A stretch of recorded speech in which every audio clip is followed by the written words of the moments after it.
Bonjour, aujourd'hui je vais vous raconter un conte japonais qui s'appelle L'art de la calligraphie. Commence par un poème. Chaque trait de mon pinceau est l'aboutissement de l'énergie la plus profonde de mon cœur. Sengai. Le lettré Toshiyuki avait la langue aussi raffinée que sa main était délicate. Sa poésie était aussi réputée que son art de la calligraphie. Les dieux l'avaient également doté de traits charmants et d'une belle prestance, d'un goût exquis pour s'habiller. Tous ces atouts lui valaient beaucoup de succès auprès des dames, de certains hommes aussi d'ailleurs. On ne comptait plus ses conquêtes féminines, ses intrigues amoureuses. Réclamé dans les rengas, les joutes poétiques à la mode, il y brillait non seulement par ses poèmes, mais aussi par ses superpositions de soieries également assorties. Son train de vie était fastueux, ses habits somptueux. Mais, hélas, il avait ni le rang ni les revenus d'un grand seigneur, ni même d'un haut fonctionnaire, pas même d'un homme d'affaires. Sachant que la muse ne nourrit pas bien ses adeptes, il s'en tirait comme écrivain public. Il rédigeait des poèmes pour les amoureux brouillés avec la déesse de la poésie. Il faisait surtout commerce de copies du Sutra du Lotus, une œuvre pieuse que les commanditaires payaient à prix d'or afin d'accumuler des mérites et de se ménager un meilleur destin dans l'autre monde. Une nuit, alors que Toshuki s'était couché dans un état semi-comateux après une soirée bien arrosée, il lui sembla entendre quelqu'un pénétrer dans sa chambre. Il écarquilla ses yeux somnolents et vit dans la pénombre la silhouette d'un homme qu'il ne reconnaissait pas. Ce n'était apparemment pas son serviteur. Il craignait que ce ne fût un mari jaloux ou un amoureux éconduit. L'inconnu était en tenue de fonctionnaire. Un officier de la garde, peut-être. Vous êtes bien Toshuki le calligraphe? Veuillez me suivre. La voix rauque acheva de le réveiller. Et il balbutia. Comment, en pleine nuit? C'est une convocation officielle qui ne souffre aucun délai. Je suppose qu'un grand daimyo, un ministre peut-être, mais a besoin de mes services alors. Il faut viser plus haut, beaucoup plus haut, l'ami. Toshiyuki se leva, un sourire aux lèvres, se plaisant à penser que le shogun, ou bien l'empereur en personne, avait eu vent de ses talents. Il attrapa une fiole et deux coupes, les remplit, en tendit une à son visiteur et déclara: Puisque vous êtes le messager d'une bonne nouvelle, trinquons et goûtez donc cet excellent saké que m'a offert une riche connaissance, pendant que j'enfile pour l'occasion l'un de mes plus beaux kimonos. Je suis en service, je ne devrais pas. Mais je n'ai pas souvent l'occasion de boire de l'eau de vie. Kampai. L'officier, Goku Goku, but goulûment le breuvage, claqua sa langue, s'exclama. Fameux en effet, de quoi réveiller un mort. Son rêve de gloire sembla se confirmer. Quand Toshuki vit qu'au dehors l'attendait une troupe nombreuse. Sous l'œil de la lune qui s'était glissée dans une échancrure du manteau nuageux, il lui sembla distinguer les silhouettes fantomatiques de plus de 40 samouraïs juchés sur leurs chevaux piaffant d'impatience. Une escorte digne d'un prince. On le fit grimper en selle, et l'escadron se mit en route au grand galop. Le calligraphe fut emporté dans un flot impétueux, où cavaliers et montures paraissaient des vagues déchaînées, où les casques, les cuirasses et les armes scintillaient d'un éclat blanchâtre, pareil à l'écume des flots. Toshiyuki en eût fait un poème, s'il n'avait pas été effrayé par ce train d'enfer, ni inquiété par ses nocturnes compagnons, dont les regards féroces brillaient comme des braises. La troupe fut soudain enveloppée d'un brouillard qui donnait au paysage une dimension plus fantasmagorique encore et à leur destination plus de mystère. Ils arrivèrent enfin devant un large fleuve qui se divisait en trois bras. Un pont les franchissait, mais les cavaliers prirent la direction d'un gué. Cela intriguait Toshuki. Il s'approcha de l'officier et lui demanda pourquoi il n'utilisait pas le pont. Aucun de vous n'en a le droit, vos âmes sont trop lourdes. Ces paroles lui glacèrent le sang. Ces trois rivières, ce pont que tout le monde n'était pas autorisé à emprunter, cet arbre immense sur l'autre rive où étaient pendus aux branches des milliers de vêtements comme autant de feuilles et qui en faisaient un gigantesque porte-manteau. Il se souvenait maintenant d'avoir lu cette description du passage entre les deux mondes. Parvenu sur l'autre rive, il serait trop tard. Il serait dans l'au-delà. Alors il tira sur les rênes de son cheval, qui freina des quatre fers. Oya, l'ami, tu sembles enfin comprendre où nous te conduisons. Effectivement, c'est ici que l'on franchit le Senzu no Kawa, la rivière aux trois bras, la frontière des 8 départements des enfers et des 16 territoires d'outre-monde. Et celui qui t'a convoqué n'est autre qu'Emao, le souverain et juge suprême des morts. Et les blafards samouraïs qui les encerclaient se mirent à rire bruyamment et méchamment. Oh, compatissant Bouddha Amida, venez-moi en aide, s'écria le calligraphe. Qu'ai-je donc commis pour mourir si jeune et ne même pas mériter de franchir à sec le fleuve glacé de l'au-delà? Je n'ai pourtant pas fait trop de mauvaises actions, et je me suis même consacré à des œuvres pieuses en calligraphiant plusieurs dizaines de fois le Sutra du Lotus. À cet instant, une clameur haineuse s'éleva de la troupe des farouches cavaliers. C'est bien là le problème, déclara l'officier. Ceux qui nous entourent ne sont autres que les 49 âmes en peine de tes clients morts.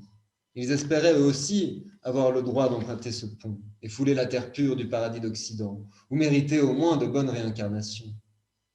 Mais quelle ne fut pas leur surprise quand ils apprirent qu'ils étaient condamnés à subir les châtiments de l'un des 8 enfers. Ils ont bien argué qu'ils avaient payé fort cher des copies du divin sutra, mais ils ont appris avec stupeur que ces œuvres pieuses n'avaient pas été agréées. Et comprends-tu pourquoi? Non, vraiment pas, s'insurgea le lettré. Mon pinceau est pourtant réputé. Eh bien, malheureux, tout simplement parce que pendant que tu calligraphiais ce texte sacré, tu pensais à autre chose. Ton esprit vagabondait en compagnie de jolis minois et silhouettes gracieuses que tu rêvais de séduire. Si tu t'étais concentré sur ce que tu recopiais, tu aurais sans doute pris en considération cette mise en garde. Le mental est comme le singe qui saute de branche en branche. Si on veut le soumettre, il faut s'appliquer sans cesse et sans distraction à la récitation du sutra. Les clients que tu as roulés ont porté plainte contre toi, et leurs souffrances ont considérablement alourdi ton karma. Tu es donc mort plus tôt que prévu pour répondre au plus vite à leur doléance. Crois-moi, mon ami. Prie pour que ton âme ne soit pas condamnée à être dépecée en 49 morceaux, jetés en pâture à tes accusateurs. Il y aurait alors autant de toi-même à être torturé. Je t'en prie, n'as-tu pas un conseil à me donner pour me racheter quelque peu, adoucir ma condamnation? N'est-il pas une circonstance atténuante que je pourrais mettre en avant, un argument quelconque pour influencer le tribunal? As-tu au moins calligraphié une fois le texte sacré pour toi-même? Non, jamais.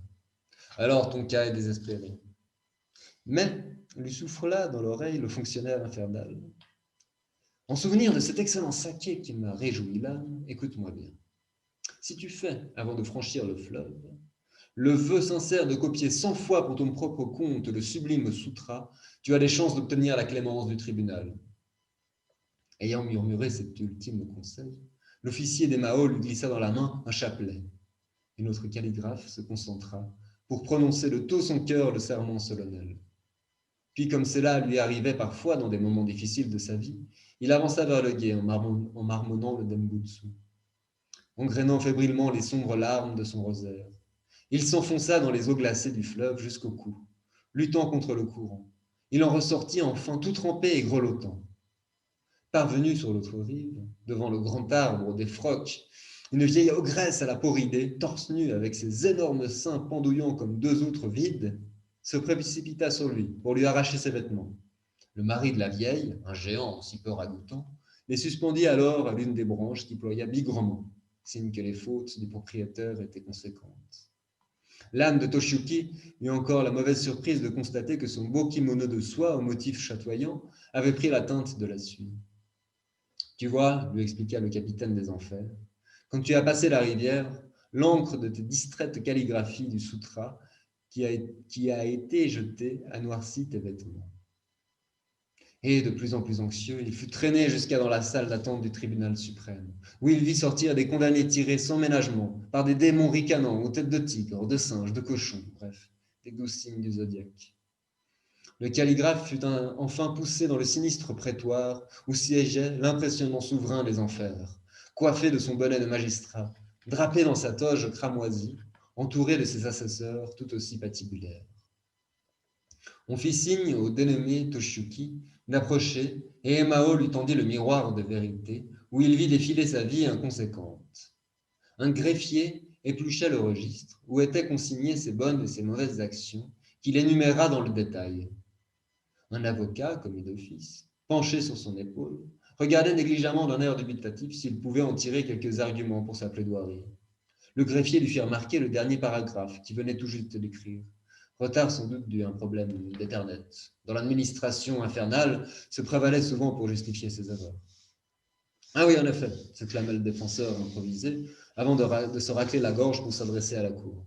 Le prévenu, en plus d'une vie passablement dissolue, a effectivement commis un sacrilège en copiant le divin sutra tout en ayant des pensées mondaines. N'ayant à son actif que quelques peccadilles, sa peine est déjà bien lourde, car sa vie a été raccourcie d'un grand nombre d'années, ce qui ne lui a pas donné l'occasion de se racheter. En outre, l'affaire est des plus embarrassante, car juste avant de mourir, comme c'est souvent le cas chez les humains, il s'est sincèrement repenti et a même fait le vœu de copier 100 fois pour lui-même le texte saint, acte méritoire s'il en est.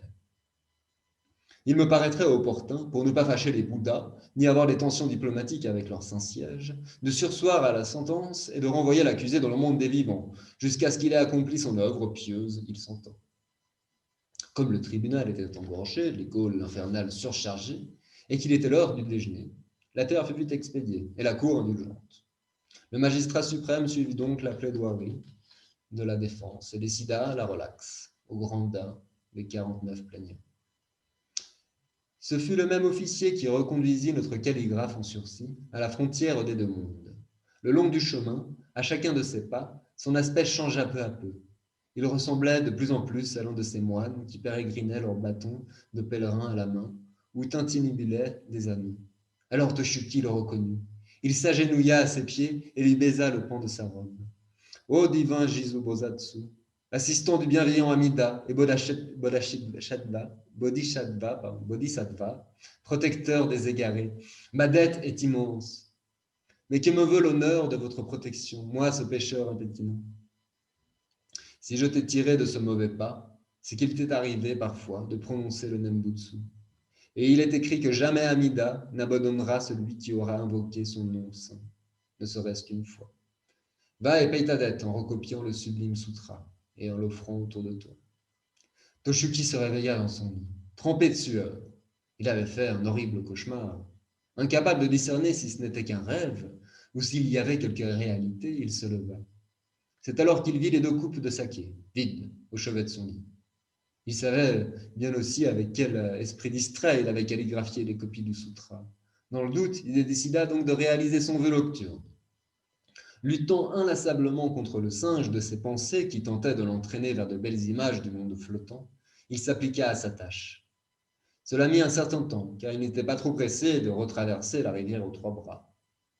Il vécut ainsi jusqu'à un âge avancé, où finalement fatigué de ployer sous le poids des ans, il ne se consacra plus qu'à son œuvre pieuse.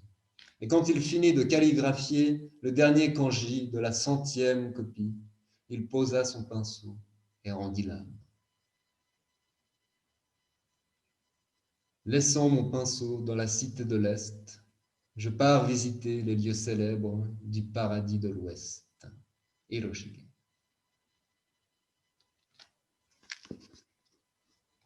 Je vous souhaite une très bonne soirée et que la paix soit avec vous.